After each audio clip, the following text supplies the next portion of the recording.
Bonjour à tous, on se retrouve aujourd'hui pour le dernier épisode de la série Jamais Seul, épisode intitulé L'eau, le lien entre deux mondes qui donne la vie. À cette occasion, j'aimerais rendre un hommage particulier au professeur Marc-Henri, qui nous a quittés le mois dernier et qui m'a ouvert les yeux sur l'importance et le respect que nous devons accorder à cet élément. Donc merci à toi Marc de m'avoir ouvert ta porte et de m'avoir fait confiance. Tu as su stimuler la curiosité de beaucoup de monde en y répondant toujours avec simplicité et pédagogie. Un véritable éveilleur de conscience autour de cet élément qui nous accompagne en permanence et dont nous ignorons presque tout. Merci à toi, mais aussi à tous ceux qui t'ont précédé sur ce sujet à l'origine du vivant.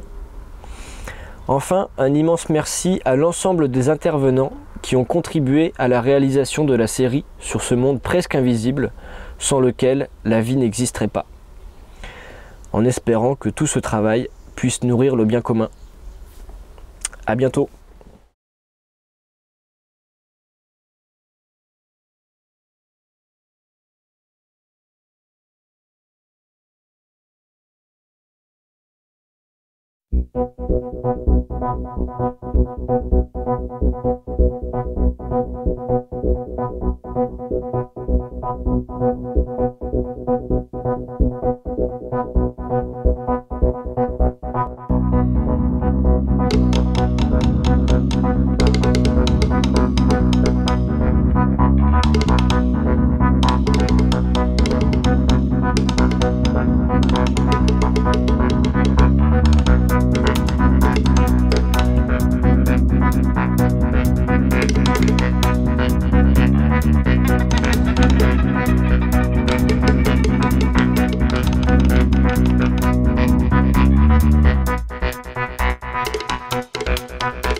À partir du moment où il y a cette capacité à se reproduire, l'eau est forcément en arrière-plan. Et je peux aller plus loin. C'est qu'aujourd'hui, on parle par exemple d'intelligence artificielle, des ordinateurs. Un ordinateur, c'est fait d'eau? Non. Donc ce n'est pas vivant. Ce n'est pas intelligent. Pour être intelligent, il faut être fait d'eau. Donc c'est pour ça qu'on a une très mauvaise définition de l'intelligence artificielle. L'intelligence artificielle est tout sauf intelligente, parce qu'elle ne met pas en œuvre de l'eau. Elle serait intelligente si on avait des ordinateurs qui fonctionnaient à l'eau. Mais un ordinateur qui fonctionne à l'eau s'appelle une cellule.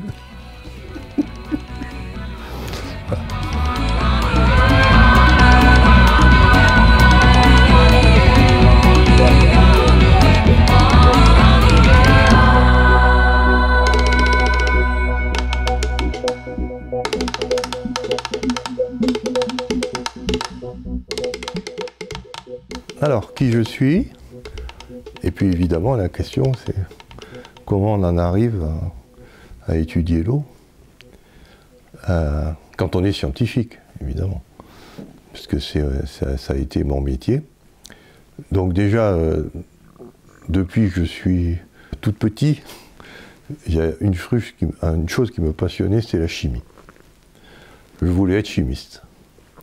Donc ça, c'était une clarté chez moi. J'avais pas le problème de savoir ce que j'allais faire plus tard. Ensuite, quand vous voulez faire une carrière scientifique, ben évidemment, il y a un parcours universitaire à faire pour accéder à ce statut.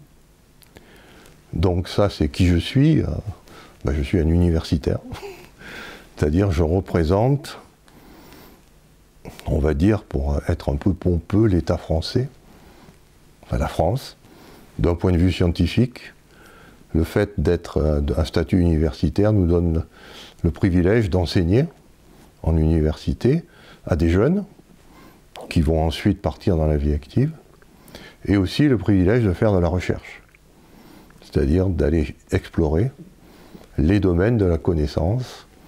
Donc professeur des universités, au niveau des grades, je suis ce qu'on appelle première classe, c'est-à-dire pas tout à fait en haut de l'échelle, mais à un bon niveau, disons. Et quel est le parcours? Donc, comme je vous l'ai dit, tout petit, je voulais faire de la chimie. Ce qui fait que je n'ai pas eu de problème au lycée.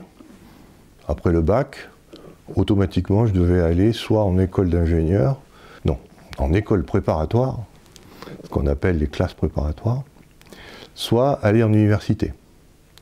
Bon, les classes préparatoires, j'ai essayé, on m'a clairement fait savoir que c'était pas pour moi.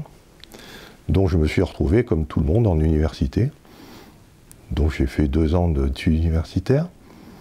Et puis après, au bout de 2 ans en université, vous avez le choix. Soit vous faites ce qu'on appelle une licence et un master. Et moi, ça ne me tentait pas trop, parce que je voulais vraiment faire de la chimie. Et donc, vous aviez la possibilité de présenter ce qu'on appelle des concours spéciaux. C'est-à-dire, étant à l'université, on avait le droit de revenir dans le cursus d'ingénieur, mais par la petite porte, pas par la grande porte qui sont les classes préparatoires. Et donc, j'ai fait un concours à une école de chimie à Paris. C'était l'École nationale supérieure de chimie de Paris. J'ai été reçu premier.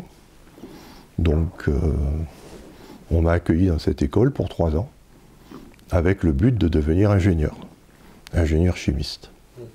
Et puis ensuite, là, ça a été le grand saut. À la fin, quand j'ai été diplômé, donc je suis ingénieur chimiste. Une fois que j'ai eu mon diplôme, qu'est-ce qu'on fait? Alors là, j'avais 2 choix.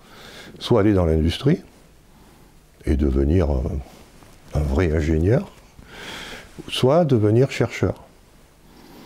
Et j'ai choisi cette deuxième voie parce que ça m'intéressait plus, la recherche fondamentale. Et là, il fallait que j'obtienne un doctorat. Alors à l'époque, ça s'appelait une thèse aussi. Donc j'ai trouvé un directeur de thèse. Et ce directeur de thèse m'a donné comme mission, donc mon sujet de thèse, c'était d'étudier ce qui se passait lorsqu'on dissout des substances dans l'eau. Parce qu'il faut savoir que l'eau est un excellent solvant. L'eau est capable de dissoudre à peu près n'importe quoi. Et le problème qui se pose, c'est qu'on sait très bien comment elle se trouve, la substance, quand elle n'est pas dans l'eau. Mais qu'est-ce qu'elle devient une fois qu'on la met dans l'eau? Est-ce qu'elle reste comme elle est ou est-ce qu'elle change de structure, de forme? Donc ça a été tout le sujet de ma thèse, qui a été soutenue en 1988. 1988, pour ceux qui connaissent un peu l'eau, c'est une date qui fait mémoire. Parce que c'est l'époque où un chercheur, un éminent biologiste, Jacques Benveniste, prétend que l'eau est dotée de mémoire. Et il montre des expériences basées sur cette idée que l'eau peut avoir une mémoire, c'est-à-dire emmagasiner de l'information, et il est traité de fou. La communauté scientifique dit non, c'est pas possible, moi je viens juste de soutenir ma thèse, je suis spécialiste, puisque maintenant je suis docteur, spécialiste de ce qui se passe dans l'eau, et on me demande de m'exprimer sur le travail de Jacques Benveniste. Est-ce que c'est vrai ou est-ce que c'est de l'arnaque? Bon, j'ai évidemment pas le recul pour me prononcer, mais par contre je suis intimement convaincu qu'il est honnête. Et qu'il y a quelque chose que l'eau a quelque chose de plus que simplement l'aspect solvant, dissoudre, qu'on peut imaginer que l'eau est une mémoire, mais évidemment je n'ai pas à l'époque les arguments. C'est une impression. Et donc, ça va motiver en fait toute ma carrière. C'est que bien sûr l'eau est une substance chimique qui a des propriétés extraordinaires, mais il semblerait que ce soit aussi une substance qui ait la capacité à emmagasiner de l'information. Et comme toujours, quand vous êtes scientifique, il ne suffit pas de le dire, il ne suffit pas d'en être persuadé, il faut le démontrer. Donc moi, comme je ne suis pas un expérimentateur, je suis plutôt un théoricien. Je fais des modèles, et ces modèles pour expliquer ce qu'on observe. Et c'est là où je me suis dit, on va faire un modèle Si l'eau a une mémoire, on doit pouvoir modéliser ça. Et faire un modèle, c'est-à-dire utiliser les équations, les lois de la physique et de la chimie, et montrer que dans ce cadre, la mémoire de l'eau est quelque chose de tangible et qui tient la route. Alors évidemment, c'était une tâche extrêmement difficile, parce que beaucoup avaient essayé, beaucoup se sont cassés les dents. Et une des raisons pour lesquelles la plupart des personnes qui avaient essayé se sont cassés les dents, c'est parce qu'ils se sont limités à ce qu'on appelle la physique classique. C'est-à-dire, pour simplifier, c'est les lois de Newton pour la mécanique, et c'est les lois de Maxwell pour l'électromagnétisme. Si vous vous limitez à ça, autrement dit, c'est la science du 19e siècle, c'est clair que l'eau ne peut pas avoir de mémoire. C'est évident. C'est pas possible. Mais j'ai eu la chance, durant mon cursus d'ingénieur, d'être initié à ce qu'on appelle la physique quantique. Donc j'ai eu des cours de mécanique quantique. Donc je savais qu'en 1930, il y avait eu une crise énorme en physique. C'est qu'on pensait que tout était régi par les lois de Newton et de Maxwell. On pensait que toute substance était faite de matière. Ces matières étaient faites d'atomes. Et quand on appliquait les lois de Newton et de Maxwell à l'atome, ce dernier ne pouvait pas exister. Quand même très gênant. Et donc c'est là où on a inventé la physique quantique pour expliquer comment quelque chose qui ne peut pas exister suivant les lois de la physique classique existe quand même. Simplement, il faut changer de paradigme. C'est-à-dire qu'au lieu de regarder la matière, il faut regarder ce qu'on appelle le vide. Ça, c'est ma manière de définir la physique quantique, plutôt que de dire c'est des ondes, c'est des trucs, on simplifie, c'est la science du vide. C'est-à-dire qu'entre deux objets de matière, il y a du vide. Et c'est dans ce vide que se réside la réalité, et pas dans les objets de matière qui définissent ce vide. Donc ça, c'est la physique quantique. Et quand vous appliquez la physique quantique à l'eau, là, la mémoire de l'eau devient une réalité. Modélisable, explicable, avec le formalisme mathématique de la physique quantique. Alors le problème qu'il y a, c'est que ce n'est pas la physique quantique que j'avais appris en école d'ingénieur, qui est une forme très simplifiée de physique quantique, c'est la forme la plus sophistiquée qu'on appelle la physique quantique des champs. Pour ceux qui connaissent, il y a deux mécaniques quantiques. Il y a la mécanique quantique de la matière et la mécanique quantique du vide. Donc c'est celle du vide qu'il fallait appliquer, qu'on n'apprend pas à l'école. Il a fallu que je l'apprenne par moi-même. Et la physique de la matière, qui est intéressante pour des applications pratiques, mais qui pour l'eau ne permet pas de comprendre. Voilà, donc j'en suis arrivé à faire un modèle physique, ce qui fait que quand on dit l'eau a des propriétés extraordinaires, moi je dis non. Si on se place dans le cadre de la physique classique, oui, ça peut sembler extraordinaire. Mais si on se place dans le cadre moderne de ce qu'on connaît en science, la physique quantique des champs, ça n'a rien d'extraordinaire. Le fait qu'elle ait une mémoire est même normal. C'est tout à fait logique. On peut modéliser ça. Et alors, le problème que ça pose, c'est qu'évidemment, si vous dites que l'eau a une mémoire, ça veut dire que vous pouvez, si vous la mettez une substance en solution, et que vous la retirez, il va rester une trace de cette solution. Et donc, automatiquement, vous validez une forme de médecine qui, elle, est connue depuis 200 ans, qui est l'homéopathie. On n'avait jamais compris comment l'homéopathie fonctionnait, puisqu'on prenait une substance, on la mettait dans l'eau, puis après on faisait des dilutions, succutions, et on arrive des fois à des dilutions où il n'y a plus rien. C'est-à-dire que la substance de départ a disparu. Et pourtant, le remède homéopathique fonctionne toujours, voire même fonctionne mieux s'il n'y a pas la substance que s'il y a la substance. Donc ça, le fait qu'on dise que l'eau est dotée de mémoire, ça permet de justifier cette médecine. C'est une vraie médecine. Ce n'est pas simplement un truc de charlatan, comme on le voit dans la plupart des scientifiques pensent que la mémoire de l'eau, l'homéopathie, c'est du charlatanisme. Non, non. Si on se place dans le bon cadre conceptuel, c'est une bonne médecine, ça marche très bien. Et en plus, on a 200 ans de recul. Alors que sur la médecine dite conventionnelle, chimique, on a à peine, disons, une centaine d'années de recul.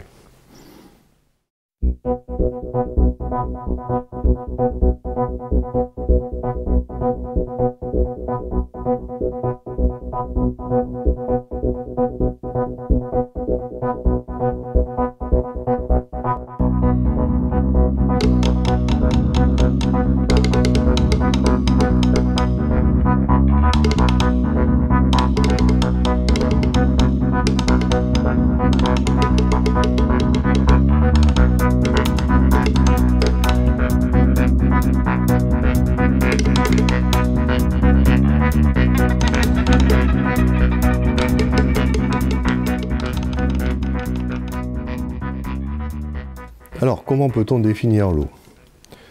Déjà, si on se base, non pas sur la science, mais sur la philosophie, c'est très clair. L'eau, c'est ça.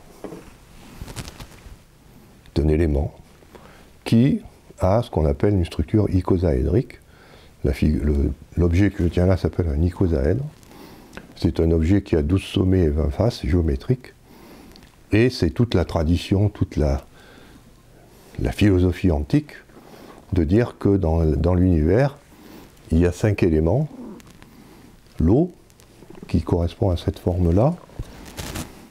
On a aussi la terre, qui est un cube. On a l'air, qui est ce qu'on appelle un octaèdre. On a le feu, qui est un tétraèdre. Et le fameux 5e élément, qui lui, contrairement, les 4 que vous voyez là sont visibles et tangibles. Celui-là, le dodécaèdre, c'est un 5e élément qui est invisible, mais qui existe, suivant la philosophie antique des Grecs. Et donc voilà, on a 5 éléments. Alors comme le dit la définition élément, c'est-à-dire que quand vous êtes avec des structures comme ça, vous ne pouvez pas les casser.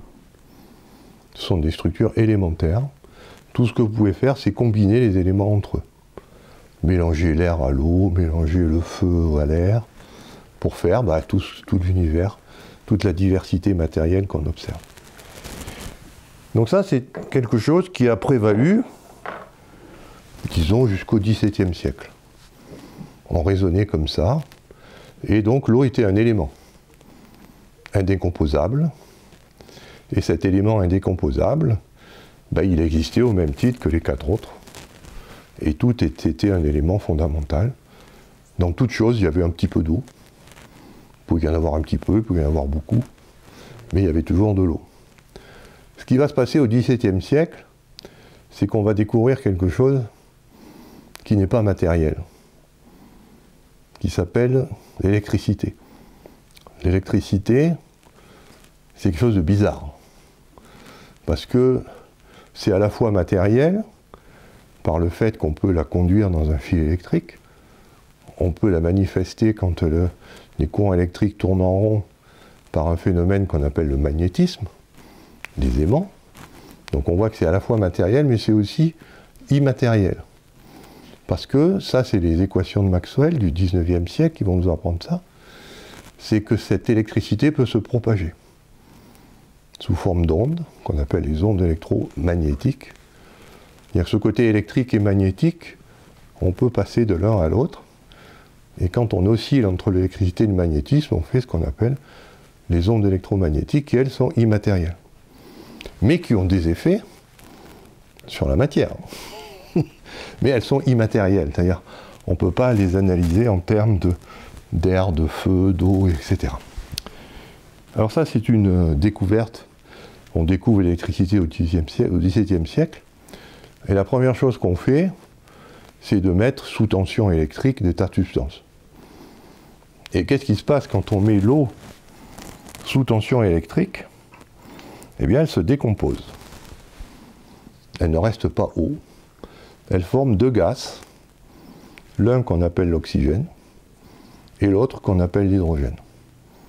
Donc on voit apparaître, à la place de cette substance qu'on appelle l'eau, on voit apparaître 2 nouvelles substances qui sont très différentes.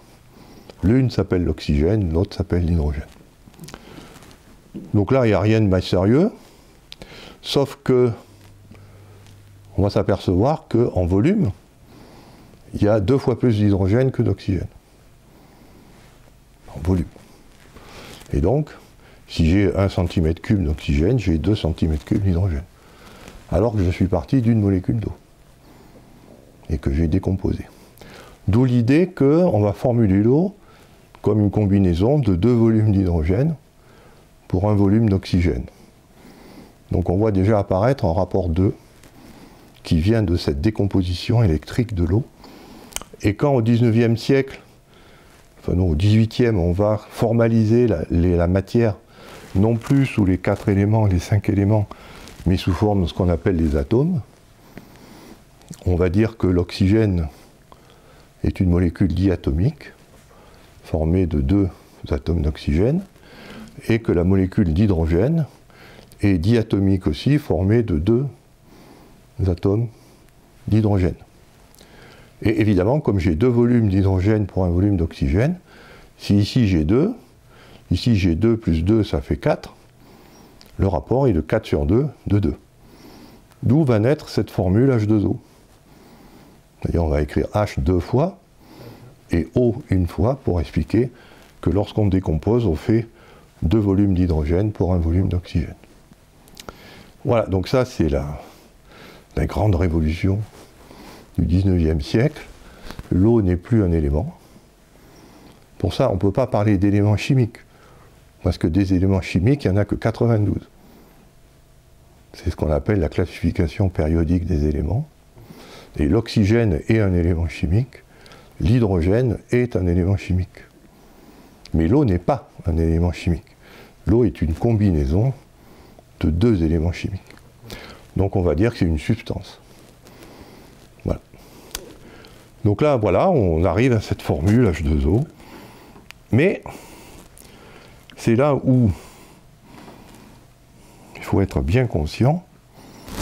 Lorsqu'on regarde, on essaye de la représenter. Alors les atomes, on les représente par des boules. La boule rouge, c'est l'oxygène. La boule blanche, c'est l'hydrogène. Donc en général, vous oubliez les petits bouts là, vous regardez juste ça, et vous dites l'autre c'est H2O. 2 hydrogènes pour un oxygène. Sauf que la physique quantique, c'est là où c'est important de bien faire de la physique quantique, et ça c'est la physique classique, H2O. La physique quantique, c'est toujours H2O, bien sûr. On n'a pas changé le rapport hydrogène sur oxygène. Par contre, il y a les 2 petites oreilles qui sont apparues. Ces petites oreilles là, c'est ce qu'on appelle des paires d'électrons. Et pour expliquer pourquoi il y a 2 oreilles autour de l'oxygène, c'est la physique quantique qui nous permet d'expliquer ça. Et ces oreilles sont invisibles. Alors que les atomes, eux, on les voit. Donc on voit tout de suite que si on se place en physique quantique, l'eau est une combinaison de 2 choses. Alors on va simplifier. Ici j'ai un premier V qui est défini par H2O. Et ici, j'ai un autre V invisible, les 2 oreilles de Mickey, qui sont invisibles, mais qui appartiennent aussi à la molécule d'eau. Et ça, c'est là que se réside toute la clé de la complexité de l'eau. C'est que si l'eau c'était ça, ce serait d'une simplicité affligeante. Mais comme l'eau c'est ça, plus ça que je ne vois pas, ben, il faut réfléchir. On ne peut pas simplement s'attacher à ce qui est visible. Il faut aussi prendre en compte ce qui est invisible. Alors, ben, à quoi ça sert ça? Ça sert par exemple à faire ça. Là j'ai simplifié, j'ai remplacé les oreilles par des bâtons violets. Pourquoi? Parce que on peut utiliser ces oreilles pour faire ce qu'on appelle des liaisons hydrogènes. Donc ce n'est pas les mêmes liaisons qu'entre l'oxygène et l'hydrogène, c'est des liaisons de plus faible énergie, plus longues. Et là, qu'est-ce qu'on voit? 2 hydrogènes ça fait 4. 2 oxygènes, Donc on est toujours H2O. Et il y a toujours 4 oreilles. 1, 2, 3, 4. Sauf qu'il y en a une maintenant qui est utilisée pour associer 2 molécules d'eau entre elles. Et ça, c'est nouveau. C'est-à-dire l'eau est ce qu'on appelle un liquide associé. Il a la capacité de se polymériser. Et là, quand vous êtes dans cet état-là, on appelle ça s'appelle l'eau à l'état gazeux. Évidemment, j'ai encore des oreilles et j'ai encore des hydrogènes. Donc rien ne m'empêche de faire 3, 4. Et par exemple, j'ai fait ici, j'ai utilisé donc 1, 2, 3, 4, 5, 7, 8 molécules d'eau. C'est toujours H2O. Hein. Sauf que maintenant, les oreilles, il y en a beaucoup qui sont impliquées dans ces fameuses liaisons hydrogènes. Et là, vous n'êtes plus à l'état vapeur, vous êtes à l'état liquide. Vous avez ce qu'on appelle l'eau liquide. Avec un petit souci, ça je ne peux pas vous le représenter, c'est trop compliqué. C'est que là j'ai pris un cycle à 8 atomes d'oxygène, mais j'aurais pu en prendre à 3, à 4, à 8, à 9, à 40, à 60. C'est-à-dire que l'eau liquide, c'est un mélange de toutes ces formes-là. Non, c'est pas simple. Il y a toutes les formes que vous voulez. Et puis, le dernier état, vous l'avez ici. C'est ce qu'on appelle la glace. Donc là, si vous regardez, bon, pas en périphérie, parce que c'est un réseau infini, hein, mais si vous regardez au centre, vous voyez que là, on est toujours H2O, 2 hydrogènes pour un oxygène. Par contre, toutes les oreilles sont utilisées pour faire des liaisons faibles. Et vous êtes passé à ce qu'on appelle la glace, qui est l'état de l'eau en dessous de 0 degré. Donc on voit que ces petites oreilles ici sont fondamentales. Elles sont invisibles, mais c'est elles qui rendent compte de la complexité de l'eau à l'état gazeux, à l'état liquide, et à l'état solide, c'est moins complexe, parce que toutes les oreilles sont occupées, il n'y a pas 36 000 poissons. C'est faire un cristal de glace.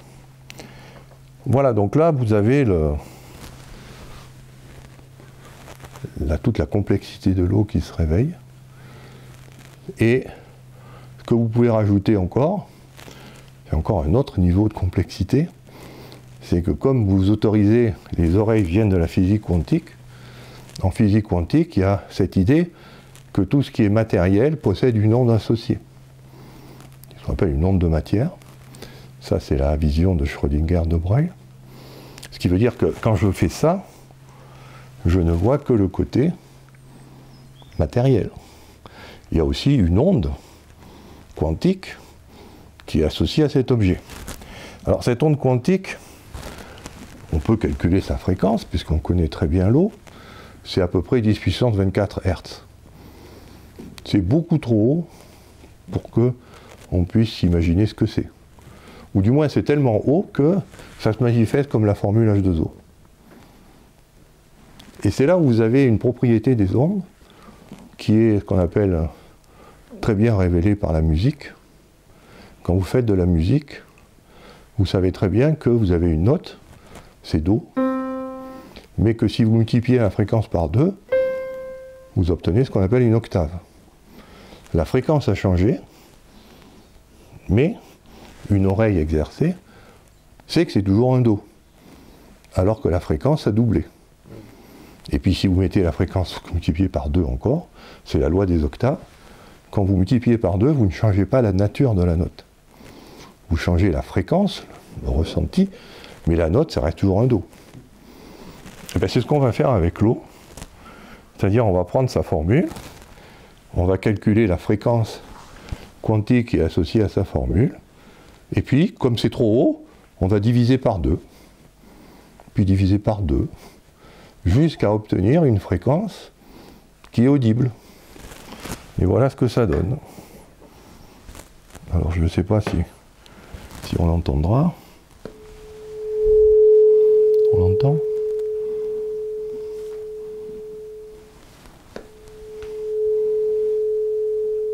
Ça c'est l'eau.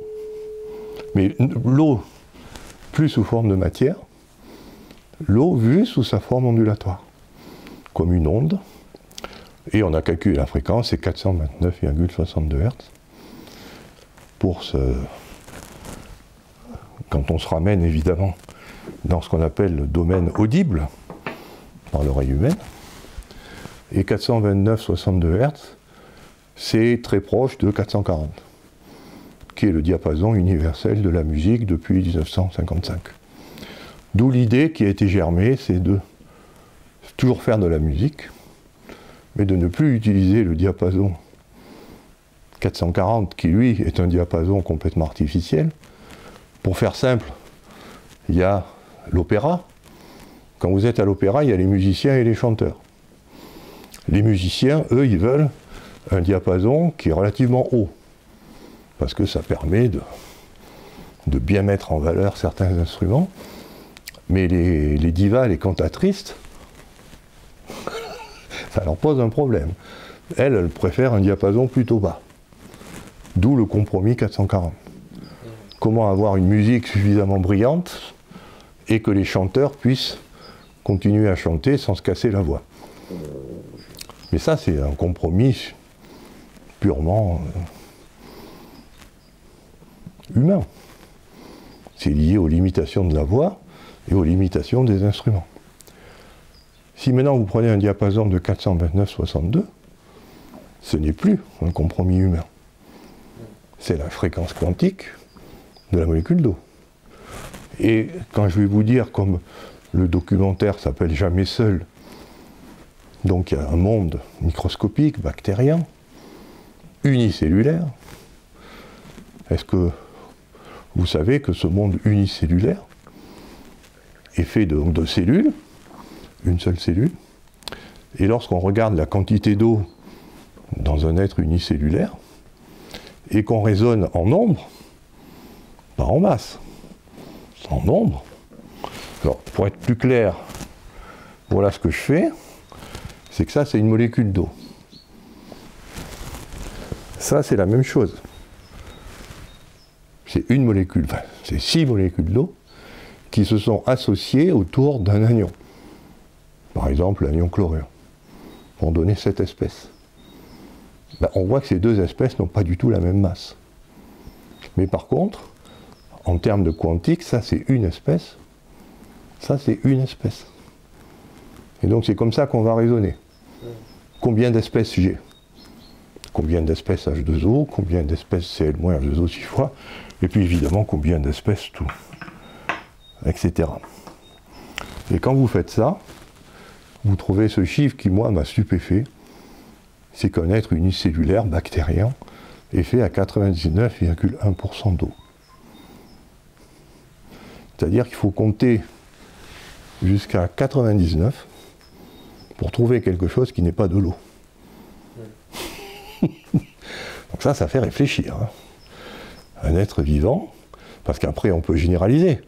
Comme tout est fait de cellules suivant la biologie, si un être unicellulaire c'est 99,1% d'eau, ben, c'est pas en empilant des cellules que je vais changer beaucoup ce chiffre. Alors c'est vrai qu'il y a des cellules qui vont être plus ou moins hydratées, et quand on fait ça pour un homme par exemple, au lieu de trouver 99,1, on va trouver 97. Mais ça veut dire que si je vous prends vous, et que je compte, je vous rappelle que quantique ça vient de quantum, combien? On compte, on pèse pas. On compte, combien?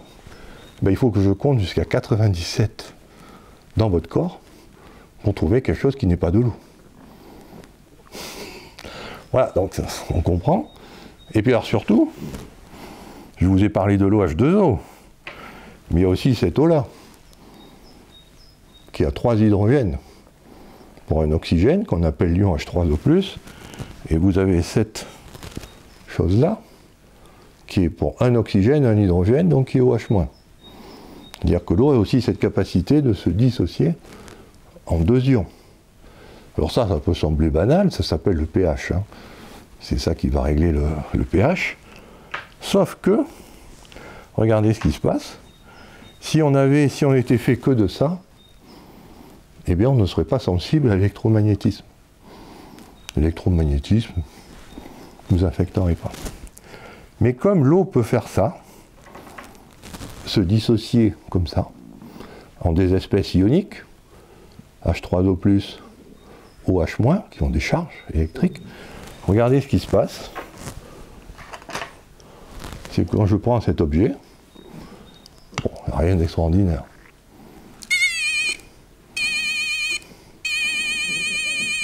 Mais je vois que je deviens conducteur du courant électrique. Parce que si j'arrive à allumer ces diodes, par le simple contact de mes deux mains, bien sûr, il y a une petite pile ici qui fait passer le courant, mais il faut fermer le circuit. Et qui c'est qui ferme le circuit? C'est moi. C'est mon eau corporelle. Donc on voit que cette complexité supplémentaire de dissociation de l'eau en H3O+, et OH- génère une nouvelle propriété, c'est qu'on devient sensible à l'électricité et au magnétisme. Voilà ce qu'on peut dire de l'eau de façon très générale. Après, on peut rentrer dans les détails, mais je pense que ce n'est pas le lieu du documentaire. L'essentiel a été dit.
Alors, maintenant qu'on a toute cette vision de complexité, que l'eau est tout sauf simple, il y a beaucoup d'espèces en fait à considérer, va se poser le problème de qu'est-ce que la vie.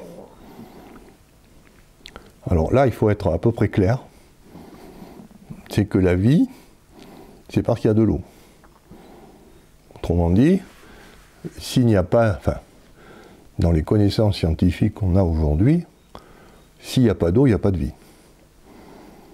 Donc on ne peut pas dire que l'eau est vivante. Ça n'a pas de sens. Par contre, on peut dire que l'eau, c'est la vie. C'est-à-dire que pour avoir ce phénomène vital, donc d'autonomie, de mouvement, autonomie de reproduction, il faut qu'on soit fait d'eau. Quand les gens disent que l'eau est vivante, moi je ne suis pas d'accord. Pour moi, c'est beaucoup plus que ça, c'est que l'eau est la vie. Autrement dit, si vous voulez avoir une forme de vie, quelle qu'elle soit, du moins sur notre planète, sur les autres planètes, ça je ne sais pas, mais sur cette planète ici qu'on appelle la Terre, il faut de l'eau. S'il n'y a pas d'eau, il n'y a pas de vie, on le sait très bien. Un sol qui est complètement aride n'est pas vivant. Si vous, pendant 3 jours, vous ne buvez pas d'eau, vous mourrez. Donc on voit bien qu'il y a une relation très forte entre la vie et l'eau. D'autre part, aller dire que l'eau est un système vivant n'est pas correct non plus, puisqu'on sait qu'une des caractéristiques d'un être vivant, c'est qu'il peut se reproduire, identique à lui-même, de manière autonome et spontanée. Vous ne verrez jamais une molécule d'eau donner naissance à 2 autres molécules d'eau. L'eau n'est pas sexuée, il n'y a pas. L'eau, c'est l'eau. c'est la base de la vie. Et comme c'est la base de la vie, évidemment, on peut voir dans l'eau des propriétés qu'on retrouve dans le vivant, puisque c'est la vie elle-même. Mais dire que l'eau est vivante, non. L'eau, c'est plus simple de dire l'eau, c'est la vie, et puis le reste en découle. Le bain rituel, c'est faire d'abord un retour sur soi-même pour se purifier. Ça te permet d'être en confiance avec toi-même. Parce que c'est à partir de là où tu fais le premier pas vers le monde des initiés. C'est un passage qui sert pour pouvoir faire la traversée. Et c'est pourquoi on fait ça dans l'eau.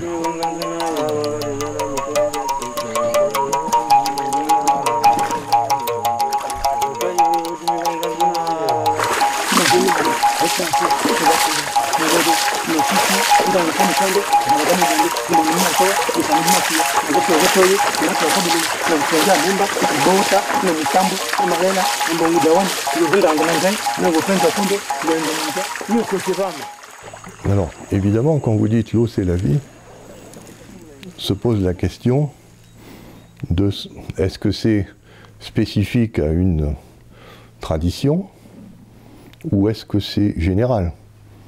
C'est-à-dire que si nous, par exemple, on est des Européens, on a été élevés dans le cadre de la science, de l'approche scientifique, et on en est arrivé à la conclusion que l'eau, c'est la vie. Mais qu'est-ce qui se passe si vous êtes un aborigène, dans une brousse très éloignée, complètement déconnecté d'un peuple dit primitif, qui n'a pas accès à la science, qui n'a pas accès à la poésie? Ce qui est frappant, c'est que bien qu'il n'ait pas accès à tout ça, on va retrouver dans ce peuple dit primitif ou primordial, on va retrouver l'idée que l'eau va jouer un rôle central. Alors on le voit surtout dans les traditions religieuses. C'est-à-dire que vous prenez n'importe quelle religion, tous ont une relation à l'eau. Dans la chrétienté, on se sert de l'eau pour vous baptiser. Chez les musulmans, on se sert de l'eau, pas pour vous baptiser, mais comme un élément qui est sacré et qu'il faut respecter et qui est éminemment respectable. Et ce n'est pas spécifique aux musulmans, aux chrétiens, on va le retrouver. Je ne connais pas, moi je ne suis pas ethnologue, mais je ne connais pas une civilisation qui ne mette pas l'eau comme quelque chose de fondamental qui doit être préservé indépendamment du reste, c'est-à-dire qui est intéressant par elle-même.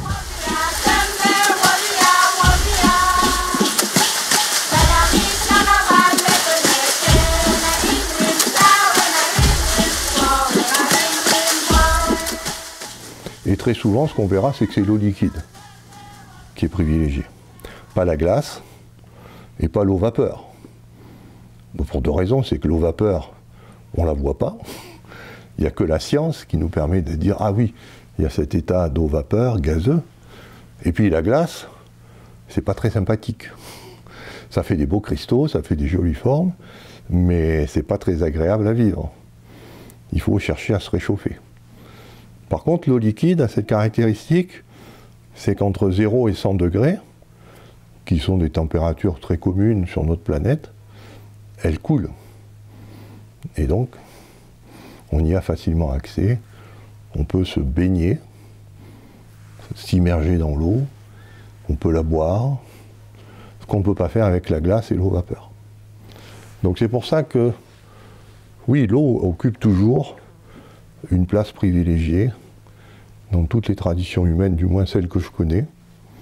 J'ai toujours vu un très grand respect pour l'eau, voire un aspect sacré. Il y a une substance qu'on estime être très différente de la terre ou d'autres substances comme le bois ou je ne sais pas quoi. Donc il y a toujours ça, oui, cette idée dans les grandes traditions que l'eau est quelque chose de respectable et d'important.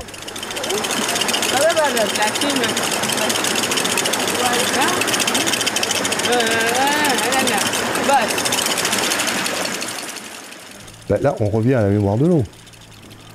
C'est-à-dire, si effectivement l'eau peut être un support d'information, forcément, on arrive à cette idée qu'on peut influencer l'eau par l'esprit.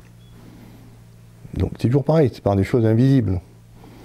Il n'y a pas que l'aspect visible. L'eau nous dit, dans la nature, il y a deux choses. Et elle est dans sa molécule, c'est bien marqué. Hein.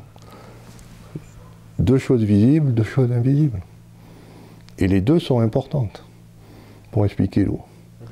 Et donc c'est ça qui donne ce phénomène, cette capacité à l'eau de mémoriser de l'information. D'où l'idée que un esprit peut influencer l'eau et changer le niveau informationnel de cette eau. Mais là, on n'est plus dans la science pure et dure.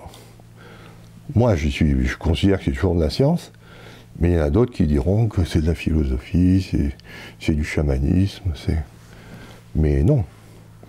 L'eau a effectivement cette possibilité d'emmagasiner des informations et donc d'être le siège d'influence spirituelle, d'où son utilisation dans tous les rituels, parce qu'on peut informer l'eau, et puis on retrouve ça aussi dans l'eau de boisson. Hein. Il y a des gens qui, une fois qu'ils ont l'eau, ils l'informent, par la pensée, par le toucher, en mettant autre chose, enfin bref. Il y a toujours cette idée qu'on peut jouer sur les aspects invisibles de l'eau pour changer le contenu informationnel. Et ça, j'insiste bien, la science valide ça, à condition d'aller, comme je l'ai dit, à la physique quantique des champs. Parce que si vous restez en dessous de cette physique, tout ça est impossible. Donc il faut faire l'effort, et c'est dur parce que cette science de physique quantique des champs est une science très mathématique. C'est des équations. Moi, il m'a fallu 15 ans pour les comprendre. Donc c'est pas simple. Mais par contre, c'est une science qui existe et qu'on applique couramment à l'échelle des particules élémentaires. Et on peut la résumer très bien, c'est que cette science nous dit que la matière n'existe pas. La matière, c'est une illusion.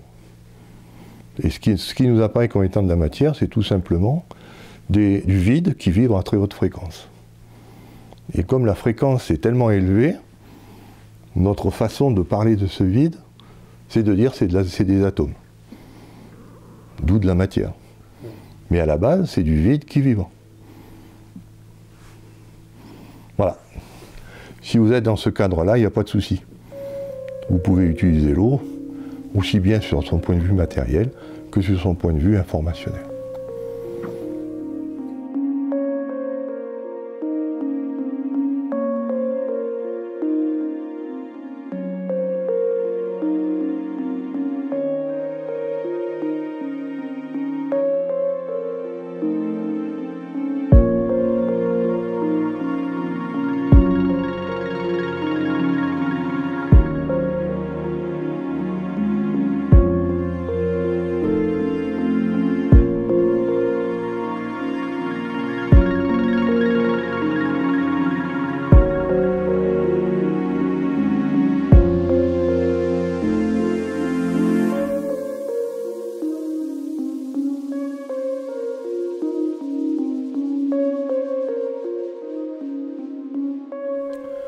Alors, la science, comment on peut la voir? Quel regard on peut porter sur elle? Ben, comme je l'ai dit, officiellement, elle est née au XVIIe siècle. Avant, on appelait ça de la philosophie. C'était pas de la science. Pourquoi on est arrivé à cette notion de science? Comme je l'ai dit, parce qu'on a fait expérimentation, modélisation, prédiction. Ces trois choses-là. Si ces trois choses-là sont présentes, vous faites de la science. Et moi, c'est ce que j'ai appris à l'école. J'ai toujours cru que la science avait besoin de ces trois choses. Ce qui est nouveau aujourd'hui, c'est qu'on a supprimé l'expérimentation. Il y a des gens qui se disent scientifiques alors qu'ils font de la modélisation et de la prédiction. C'est-à-dire, ils partent d'un modèle qui, bien sûr, est basé sur des expériences, mais sur des expériences passées. pas sur des expériences d'aujourd'hui. Et ça, c'est une des grandes caractéristiques de la science, c'est que même si vous avez un modèle qui est basé sur le passé, vous devez continuer à faire des expériences pour être scientifique. Si vous arrêtez en disant le modèle est bon, il est validé et démontré, et que vous utilisez le modèle pour faire des prédictions, c'est plus de la science. C'est de la science-fiction. Et ça, c'est notre époque. C'est ce que j'ai découvert avec la crise du Covid. C'est qu'il y a des scientifiques qui ils pensent que la science est aboutie. On a ce qu'on appelle, pour être précis, le modèle standard. Et que ce modèle étant établi, on n'a plus besoin de faire d'expérience. On va juste utiliser le modèle pour prédire. Et c'est là où c'est catastrophique. Parce que ce qu'on sait en science, c'est que tout modèle est forcément imparfait. Dans toute l'histoire des sciences, chaque fois qu'il y a eu un modèle qui était génial, qui rendait compte de tout, il y a des expériences qui sont venues dire « Ah, ça rend compte de tout, sauf de ça ». D'où nécessité de faire un nouveau modèle. C'est comme ça qu'on est passé de la physique classique à la physique quantique. Parce qu'en physique classique, on disait, bon, il y a l'atome, et puis quand on a étudié l'atome, donc des expériences, on a sorti des charges négatives. En mettant de l'énergie, l'atome, qui est un système neutre électriquement, crache des charges négatives. Ah. Comme il est neutre au départ, et qu'il crache des charges négatives, ça veut dire que ce qui reste est positif. Voilà. Mais maintenant, vous dites, ah, un atome, c'est un noyau qui est positif, entouré de charges négatives. C'est ce qu'on appelle le modèle de Bohr, qu'on apprend encore au lycée. Sauf que si vous prenez les lois de Coulomb, que fait une charge négative quand elle est à côté d'une charge positive? Ben, ça s'attire. C'est la grande loi de l'électrostatique. Toute charge positive attirera une charge négative. Toute charge négative attirera une charge positive. Et c'est encore pire que ça. C'est que plus les charges sont proches, plus ça s'attire. Et donc vous avez un modèle de l'atome de Bohr. Vous avez le noyau qui est là et l'électron qui est là. Et l'électron, comme par magie, il n'est pas attiré. Il est sur une orbite stable. Il n'est pas attiré. Tout se passe comme si, alors qu'il est négatif, comme si le noyau qui est positif avait une charge nulle. Donc c'est là où on voit que le modèle est faux. Ça ne tient pas la route, ce modèle. D'où, comment expliquer que l'électron qui est positif et qui est négatif, et qui est à une certaine distance du noyau qui est positif, ne tombe pas sur le noyau. Il reste sagement à une distance extrêmement grande. Et c'est la physique quantique qui vous permet d'expliquer ça. Vous quittez le cadre classique, vous créez un nouveau modèle, qu'on appelle la physique quantique, et dans ce nouveau modèle, on explique pourquoi. Sauf qu'il y a encore des choses dans ce nouveau modèle qui ne collent pas. D'où un nouveau modèle qu'on appelle la physique quantique des champs. Et aujourd'hui, on sait que la physique quantique des champs, c'est ce qu'il y a de mieux, mais si on fait des expériences, rien ne garantit que ce modèle permettra de les expliquer. Il faudra peut-être faire un nouveau modèle. Et donc ça, c'est notre époque. Autant, dans les époques précédentes, on admettait que l'expérience prônait sur le modèle, c'était supérieur au modèle toujours, autant aujourd'hui, on vit une drôle d'époque où on estime que le modèle est bon, qu'il n'y a plus besoin de faire d'expérience, et si on fait des expériences et qu'elles ne donnent pas le bon résultat, on tord l'expérience pour qu'elle rentre dans le modèle. Parce qu'on ne veut pas détruire le modèle. Et la conséquence, c'est qu'on est passé sur de l'imaginaire, avec tous les dangers que ça procure. C'est-à-dire qu'on n'est plus dans la réalité. On est dans l'imaginaire, la fiction. Voilà. Donc ça, c'est notre époque. Moi, je dis aujourd'hui qu'il n'y a plus de science. Au sens où je l'ai défini, expérimentation, modélisation, prédiction, sachant que la partie expérimentation prévaut sur les deux autres. Bon, après, je ne sais pas pourquoi on en est arrivé à ça. Moi, je ne suis pas historien des sciences, un peu philosophe, mais il y a des gens qui vont vous expliquer. C'est pour des problèmes peut-être de politique, de pouvoir, j'en sais rien. Parce que c'est clair que quand vous avez un modèle, vous avez un pouvoir. Puisque c'est vous qui définissez la réalité, c'est plus l'expérience. Mais là, je ne veux pas aller plus loin parce que je quitte mon domaine de compétences.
Alors, tout dépend, la solitude, tout dépend de ce qu'on appelle être seul.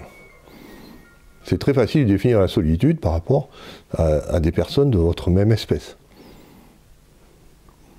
C'est-à-dire, là par exemple, je vis ici dans une maison, je suis seul. C'est-à-dire que je n'ai pas d'autre humain qui vit avec moi. Donc en ce sens, je suis seul. Mais comme vous l'avez remarqué, j'ai un chat. Le problème du chat, c'est que ce n'est pas mon espèce. Donc, si je dis la solitude, c'est être au contact d'espèces de même nature que vous, oui, je suis seul. Mais si maintenant la solitude, c'est est-ce que vous êtes coupé de toutes les espèces vivantes qui existent sur cette planète, là je dis non. Ici, je suis entouré d'arbres, il y a des chevreuils, il y a des sangliers, il y a des oiseaux, il y a le chat. Donc je ne peux jamais être seul dans cette définition-là. Donc oui, j'ai connu la solitude en tant qu'être humain, vis-à-vis d'autres êtres humains. Par contre, je ne me suis jamais senti seul dans la nature, avec d'autres espèces. Voilà ce que je peux dire.